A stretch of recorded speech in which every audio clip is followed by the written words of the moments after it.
2029లోనే జమిలీ ఎన్నికలు. One nation one ఎలక్షన్ను వన్ ఎలక్షన్కు టీడీపీ సపోర్ట్. మీడియాతో చిట్చాట్లో ఏపీ సీఎం చంద్రబాబు వ్యాఖ్యలు.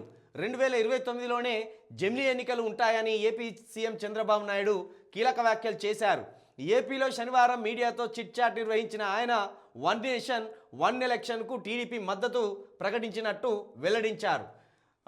జమిలీ బిల్లులు వాయిదా, లోక్సభలో రేపు ప్రవేశపెడతామని తొలుత ప్రకటన. సవరించిన బిజినెస్ లిస్టులో వాటి ప్రస్తావన కరువు. జమిలీ ఎన్నికలకు చంద్రబాబు నాయుడు గారు ఓకే చెప్తున్నారంటే వాళ్ళు మిత్రపక్షంలో ఉన్నారు.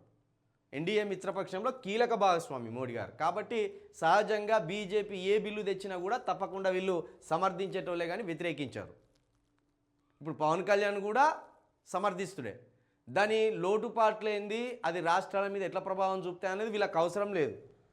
వాళ్ళు మిత్రపక్షంలుగా ఉన్నారు కాబట్టి ఆ బిల్లును సమర్థించే ప్రయత్నమే చేస్తారు.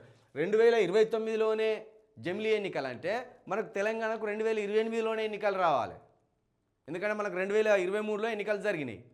2023లో ఎన్నికలు జరిగితే మనకు 5 సంవత్సరాలు గడుస్తాయి 2028 వరకే.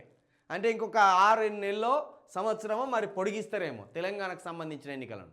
ఎందుకంటే దేశవ్యాప్తంగా ఒకేసారి ఎన్నికలు నిర్వహించాలని ఈ ఎన్డీఏ ప్రభుత్వం, ఈ కేంద్రం ఆలోచన చేస్తుంది కదా.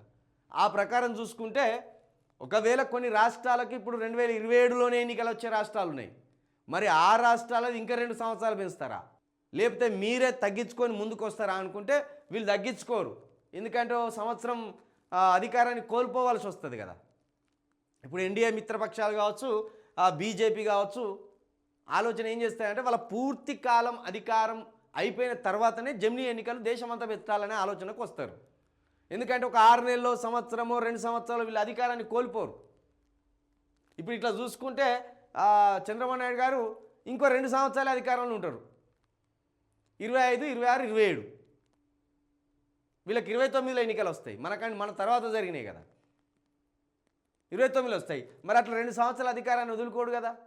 మోడీ గారికి చెప్తారన్నట్టు, అయ్యా మనం అనవసరంగా ముందుకు పోతే మనం గెలుస్తామో ఓడిపోతామో తెలియదు కాబట్టి పూర్తి స్థాయి అధికారాన్ని, పూర్తి కాలం అధికారాన్ని మనం కొనసాగించిన తర్వాతనే జమిలీ ఎన్నికలు పెట్టు. అందరూ 27లో జమిలీ ఎన్నికలు వస్తాయంటే నేను 29లో జమిలీ ఎన్నికలు వస్తాయంటాడు. అంటే మిగతా రాష్ట్రాల ఆగంగా అయిపోయి గవర్నర్ పాలనలో ఉండని, లేదా రాష్ట్రపతి పాలన ఉండని, కానీ మనం మాత్రం పూర్తి కాలం ముఖ్యమంత్రిగా కొనసాగిన తర్వాతనే 29లో జమిలీ ఎన్నికలకు పోదామనేది ఈ చంద్రబాబు నాయుడు గారి ఆలోచన.